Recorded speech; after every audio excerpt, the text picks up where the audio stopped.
السلام علیکم۔ ہمارے چینل وائس آف کتاب میں آپ کا استقبال ہے۔ آج ہم سنیں گے تمیم انصاری کی کتاب ڈیسٹنی ڈسرپٹڈ کا اگلا حصہ۔ شروع کرنے سے پہلے اگر آپ نے ابھی تک ہمارے چینل کو سبسکرائب نہیں کیا ہے تو آپ کر لیں۔ خوش آمدید۔ آج ہم تاریخ کے ایک ایسے دور میں گہرائی سے جھانک رہے ہیں جو بہت ہنگامہ خیز رہا، تبدیلیوں اور بڑی تباہی سے بھرا ہوا۔ جی بالکل۔ ہم بات کر رہے ہیں تمیم انصاری کی کتاب ڈیسٹنی ڈسرپٹڈ کے حوالے سے، خاص طور پر دو ابواب، انٹر دی ٹرکس اور ہیوک۔ جی تو کوشش کریں گے کہ ترکوں کے عروج سے لے کر منگول حملوں تک کے واقعات کو سمجھیں، اور ان کے اثرات کو بھی۔ ہاں، صرف واقعات نہیں بلکہ طاقت کا توازن کیسے بدلا، نئی قوتیں کیسے ابھریں، اور پھر ان حملوں نے کیا اثر ڈالا۔ بالکل، یہ وہ وقت تھا جب عظیم عباسی خلافت، جو کبھی مسلم دنیا کا مرکز سمجھی جاتی تھی، وہ اندر سے کافی کمزور ہو رہی تھی۔ اچھا۔ اور یہی کمزوری، یہی انتشار تھا جس نے، آپ کہہ سکتی ہیں، وسطی ایشیا سے آنے والے ترک قبائل کے لیے دروازے کھول دیے۔ ان کی آمد نے صرف سیاسی نقشہ نہیں بدلا، بلکہ آگے چل کر جو بڑے واقعات ہوئے، جیسے صلیبی جنگیں، پھر منگولوں کی یلغار، ان سب کے لیے زمین ہموار کی۔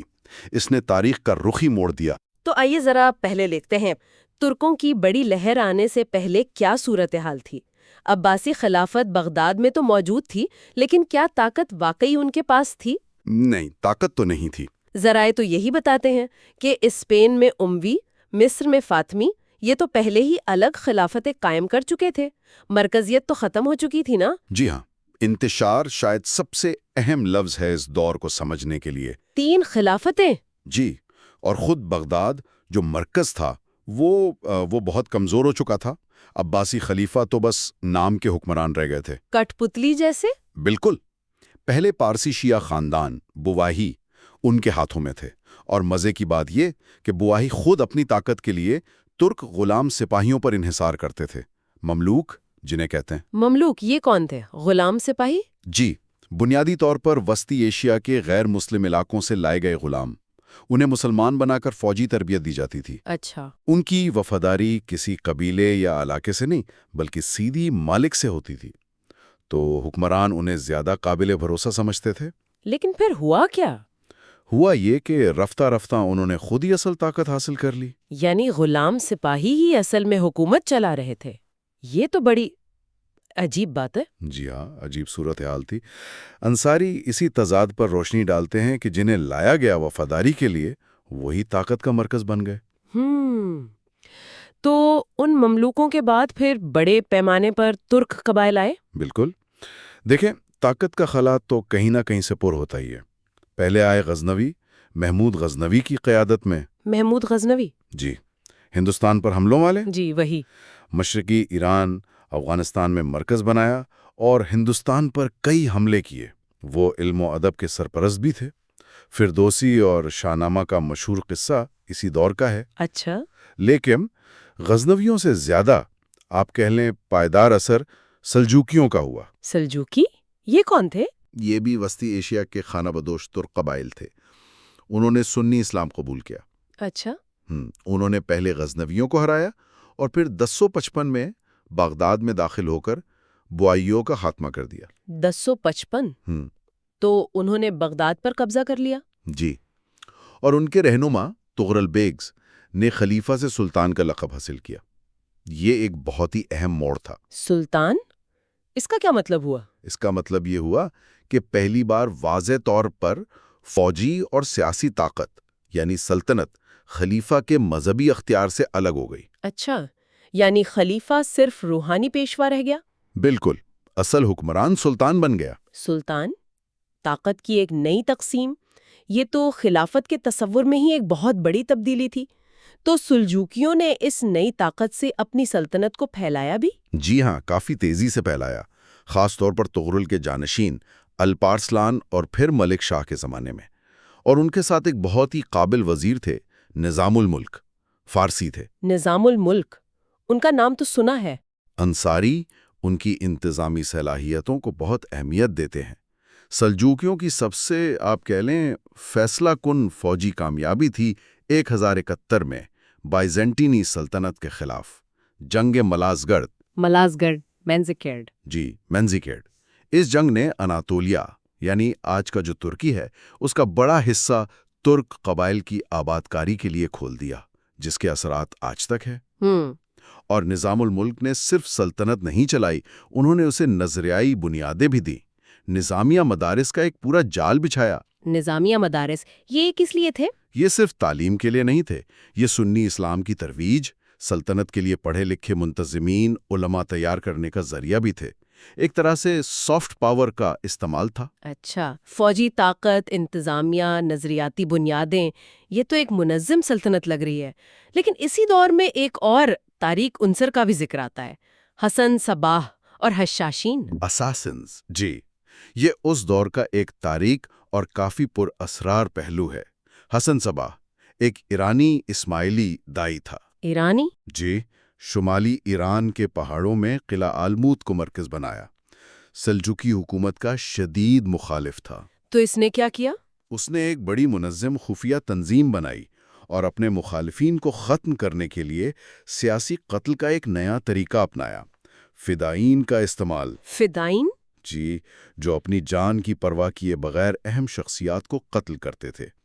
ان کا سب سے بڑا شکار خود نظام الملک بنے۔ اوہ، نظام الملک کو بھی انہوں نے قتل کیا؟ جی، ان حشاشین نے خوف و ہراس پھیلا کر سلجوکی ریاست کو اندر سے کمزور کرنے میں کافی کردار ادا کیا، خاص طور پر ملک شاہ کی وفات کے بعد جب سلطنت ویسے ہی بٹ رہی تھی۔ تو مطلب سلجوکی سلطنت مضبوط ہونے کے باوجود اندر سے کمزور ہو رہی تھی؟ جی بالکل، اور یہی وہ بٹی ہوئی کمزور مسلم دنیا تھی جس کا سامنا کچھ عرصے بعد مغرب سے آنے والے صلیبیوں کو کرنا پڑا۔ تو اب آتے ہیں ہیوک والے حصے پر، صلیبی جنگیں۔ تو منظر یہ ہے کہ مسلم دنیا، خاص طور پر مشرق وسطی، متحد نہیں، حشاشین جیسے عناصر بھی ہیں۔ اب مغرب سے فرنج، جیسا کہ مسلمان مورخ انہیں کہتے تھے، وہ آ گئے۔ جی، فرانس۔ انصاری اس ٹکراؤ کا پس منظر کیسے بتاتے ہیں؟ اس وقت مسلمان یورپ کو کیسے دیکھتے تھے، اور یورپ میں ایسا کیا ہو رہا تھا کہ وہ اچانک حملہ آور ہو گئے؟ دیکھیں، انصاری واضح کرتے ہیں کہ اس وقت کے مسلمان عموماً یورپ کو نسبتاً پسماندہ سمجھتے تھے، غیر اہم سمجھتے تھے۔ اچھا۔ ان کی نظر میں اصل تہذیب، اصل طاقت مسلم دنیا میں تھی۔ دوسری طرف یورپ خود 11ویں صدی میں ایک بڑی تبدیلی سے گزر رہا تھا، آبادی بڑھ رہی تھی، وراثت کا ایک نظام تھا، پرائموجینیچر، یعنی جائیداد صرف بڑے بیٹے کو ملتی تھی۔ بالکل۔ تو بہت سے چھوٹے بیٹے جو نائٹس تھے، جنگجو تھے، وہ بے زمین رہ جاتے تھے، بے چین تھے۔ اچھا۔ اسی دوران چرچ، خاص طور پر پوپ کی طاقت بڑھ رہی تھی۔ 1095 میں پوپ اربن دوم نے کلیئرمونٹ، فرانس میں ایک مشہور تقریر کی۔ جی، سنا ہے۔ انہوں نے عیسائیوں کو، خاص طور پر ان نائٹس کو، یروشلم کو مسلمانوں سے آزاد کرانے کی پکار دی اور کہا کہ یہ جنگ گناہوں کی معافی کا ذریعہ ہے، ایک مقدس سفر ہے۔ تو یہ کال کام کر گئی؟ بہت زیادہ۔ یورپ کی وہ جو بے چین فوجی توانائی تھی، اسے باہر نکلنے کا راستہ مل گیا۔ اور وہ آ گئے۔ ان کا فوری اثر کیا ہوا؟ کیا مسلمان حکمران سمجھ پائے کہ یہ کیا ہو رہا ہے؟ ان کی آمد ایک صدمے کی طرح تھی، خاص طور پر شروع میں انہیں جو کامیابیاں ملیں، لیکن مسئلہ وہی تھا۔ انتشار؟ جی، انتشار۔ منتشر مسلمان حکمران اسے ایک متحدہ عیسائی حملہ سمجھنے کے بجائے زیادہ تر مقامی لڑائی جھگڑا سمجھتے رہے، ہر کوئی اپنی فکر میں تھا۔ اچھا۔ اسی وجہ سے صلیبی، نیسیا، انطاکیہ اور دوسرے شہر لیتے چلے گئے۔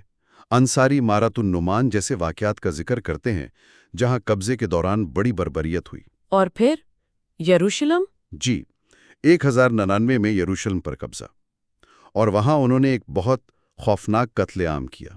یہ بات حیران کرتی ہے کہ یروشلم جیسے مقدس شہر کے جانے کے بعد بھی مسلمانوں کو متحد ہو کر جواب دینے میں اتنا وقت کیوں لگا؟ بنیادی وجہ وہی، گہری سیاسی تقسیم، حکمرانوں کی آپسی رقابتیں۔ کیا مطلب؟ وہ آپس میں لڑ رہے تھے؟ ہاں، حالات اتنے خراب تھے کہ بعض اوقات مسلمان حکمران ایک دوسرے کے خلاف لڑنے کے لیے صلیبیوں سے مدد لے لیتے تھے۔ واقعی؟ صلیبیوں سے؟ جی، جہاد کا وہ تصور جو شروع میں تھا وہ کافی مدھم پڑ چکا تھا، فوری طور پر لوگوں کو یا حکمرانوں کو متحرک نہیں کر سکا۔ اور حشاشین کا بھی کوئی کردار تھا؟ ہاں، انہوں نے بھی کام خراب کیا۔ کئی ایسے مسلمان رہنما جو شاید مزاحمت منظم کر سکتے تھے، جیسے موصل کے آتابک مودود، انہیں قتل کر دیا۔ اوہ! لیکن پھر آہستہ آہستہ حالات بدلے۔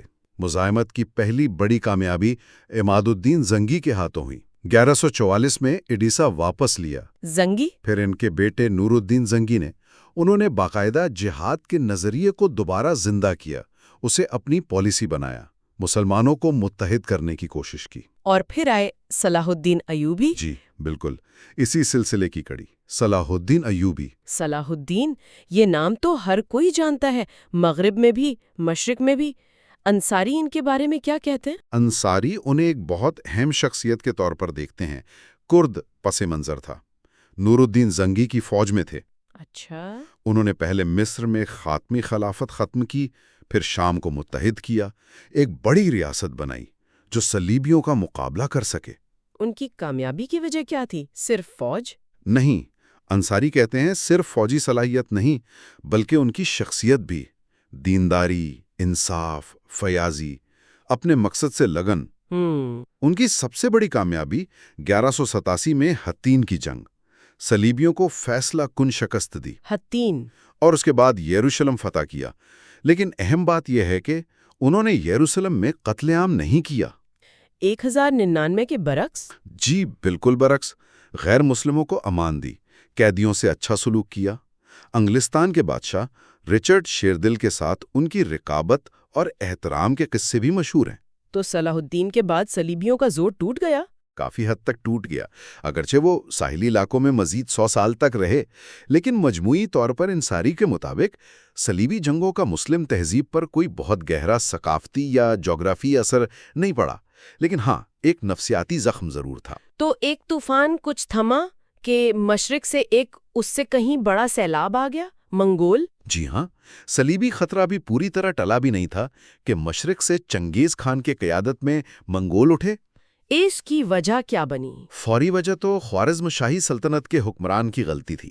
اس نے منگول تاجروں کا ایک قافلہ قتل کروا دیا، چنگیز خان کو بہانہ مل گیا۔ اچھا۔ 1219 کے بعد جو منگول حملہ شروع ہوا وہ اپنی وسعت، رفتار اور بربریت میں صلیبی جنگوں سے کہیں زیادہ تھا۔ زیادہ؟ بہت زیادہ۔ اور یہ صرف وحشی جنگجو نہیں تھے، انصاری ان کی فوجی تنظیم، نظم و ضبط، مواصلات، جاسوسی، نفسیاتی جنگ، یعنی دہشت پھیلا کر ہتھیار ڈلوانا، اور خاص طور پر محاصرہ کرنے کی جو ٹیکنیک تھی ان کی، وہ بہت اعلیٰ تھی، جو انہوں نے چین وغیرہ سے سیکھی تھی۔ کتاب میں جو تباہی بتائی گئی ہے وہ تو ناقابل یقین لگتی ہے۔ یہ صرف شہروں کی تباہی نہیں تھی، یہ تہذیبوں کی تباہی تھی۔ بخارا، سمرقند، ہرات، نشاپور عظیم شہر تھے، علم و ثقافت کے مرکز۔ سب تباہ کر دیے؟ مکمل طور پر تباہ، لاکھوں لوگوں کا قتل عام۔ اعداد و شمار میں شاید مبالغہ ہو، لیکن وہ تباہی کے پیمانے کو ظاہر کرتے ہیں۔ اور اس سے بھی زیادہ نقصان؟ شاید انفراسٹرکچر کی تباہی، خاص طور پر ایران اور وسطی ایشیا میں قنات کا نظام تھا، زیر زمین نہریں۔ اچھا، آبپاشی کے لیے؟ جی، خشک علاقوں میں زندگی کی بنیاد منگولوں نے جان بوجھ کر انہیں تباہ کیا۔ زرخیز زمینیں صحرا بن گئیں، علاقے صدیوں پیچھے چلے گئے۔ اوہ خدایا، یہ تو بہت بڑا نقصان تھا۔ ناقابل تلافی نقصان، ثقافتی بھی مادی بھی۔ چنگیز خان کے بعد اس کے جانشینوں، خاص طور پر ہلاکو خان نے یہ تباہی جاری رکھی۔ Hulagu Khan? جی، اس نے ایران اور عراق میں تباہی مچائی، اور ہلاکو نے ہی الموت پر حملہ کر کے حشاشین کا بھی خاتمہ کیا۔ حشاشین کا بھی؟ جی، ان کا بھی صفایا کر دیا۔ اور پھر بغداد کا سقوط، اسلامی تاریخ کا وہ سیاہ ترین دن۔ 1258 عیسوی، یہ صرف ایک شہر کا سقوط نہیں تھا، یہ عباسی خلافت کا علامتی خاتمہ تھا۔ 500 سال سے قائم تھی۔ 500 سال؟ ہلاکو نے آخری خلیفہ المستعصم باللہ کو ہتھیار ڈالنے کو کہا، انکار پر حملہ کر دیا، کئی ہفتوں تک قتل عام ہوتا رہا۔ اور کتابوں کا کیا ہوا؟ بیت الحکمت؟ سب سے بڑا ثقافتی نقصان وہی تھا، تمام کتب خانے تباہ، کتابیں یا جلا دیں یا دریائے دجلہ میں پھینک دیں۔ کہتے ہیں دریا سیاہ ہو گیا تھا؟ جی، انصاری وہ روایت نقل کرتے ہیں کہ دریا کا پانی کئی دن تک سیاہی سے کالا رہا، صدیوں کا علمی ورثہ ختم ہو گیا۔ مسلم دنیا کے لیے ایک بہت گہرا صدمہ تھا۔ لیکن منگول تو آگے بڑھتے جا رہے تھے، انہیں روکا کس نے؟ انہیں آخر کار 1260 میں روکا گیا، فلسطین کے مقام عین جالوت پر۔ عین جالوت کس نے روکا؟ مصر کے مملوک حکمرانوں نے، جو خود ترک پس منظر رکھتے تھے۔ یہ ایک فیصلہ کن جنگ تھی۔ اس نے منگولوں کو شام اور مصر میں داخل ہونے سے روک دیا۔ اچھا، تو مصر ایک بڑی طاقت بن گیا؟ جی، مصر نئی بڑی طاقت بن گیا، اور دلچسپ بات یہ کہ بعد میں ایران اور وسطی ایشیا میں جو منگول حکمران تھے وہ خود مسلمان ہو گئے۔ مسلمان ہو گئے؟ جی، جیسے ہلاکوں کی الکھانی سلطنت، وہ مقامی ثقافت میں رچ بس گئے، لیکن حملوں کے زخم بہت گہرے تھے۔ تو یہ دوہری آفتیں، صلیبی جنگیں، پھر منگول تباہی، اس کے بعد مسلم دنیا کا رد عمل کیا تھا؟ یقیناً ایک بڑا بحران ہوگا، مذہبی بھی، فکری بھی۔ بالکل، شدید بحران تھا۔ سوال یہ تھا کہ اگر شروع کی فتوحات اللہ کی مدد تھیں تو یہ شکستیں، یہ تباہی کیا ہے؟ کیا خدا ناراض ہو گیا؟ کیوں؟ انصاری اس بحران کے جواب میں دو بڑے اور کسی حد تک مختلف رد عمل بتاتے ہیں۔ دو؟ کون کون سے؟ پہلا رد عمل تھا زیادہ سخت گیر، اصلاحی، ماضی کی طرف واپسی کا۔ اس کے سب سے بڑے نمائندے تھے ابن تیمیہ، دمشق کے عالم۔ ابن تیمیہ، ان کا کہنا تھا کہ کمزوری کی وجہ یہ ہے کہ مسلمان اصل اسلام سے دور ہو گئے، فلسفہ، منطق، تصوف کی بدعات شامل کر لی ہیں۔ اچھا، تو حل کیا تھا؟ حل یہ کہ قرآن و سنت کی لفظی تشریح کی جائے، بدعات ختم کی جائیں اور معاشرے کی اصلاح کے لیے فعال جہاد کیا جائے۔ تو ان کے خیالات کا اثر ہوا؟ بہت اثر ہوا، لیکن متنازع بھی رہے، قید بھی ہوئے۔ ان کے خیالات میں بعد میں کئی تحریکوں جیسے وہابیت کے لیے بنیاد فراہم کی۔ اور دوسرا رد عمل کیا تھا؟ دوسرا رد عمل جو شاید زیادہ مقبول ہوا عوام میں، وہ تھا تصوف کا۔ تصوف؟ صوفیزم؟ جی، یہ زیادہ باطنی تھا، روحانی، مصالحانہ۔ صوفیہ نے شریعت کو رد نہیں کیا، لیکن زور دل کی صفائی، اللہ سے محبت، روحانی تجربات پر دیا۔ تو اس مشکل وقت میں اس نے لوگوں کو کیا دیا؟ اس نے لوگوں کو سکون دیا، امید دی، سماجی تعلق دیا۔ صوفی سلسلے پورے معاشرے میں پھیل گئے، استاد شاگرد کے رشتے بنے۔ خاص طور پر کہاں؟ خاص طور پر منگول حملوں کے بعد اناتولیا میں، جہاں مولانا رومی جیسی ہستیاں سامنے آئیں۔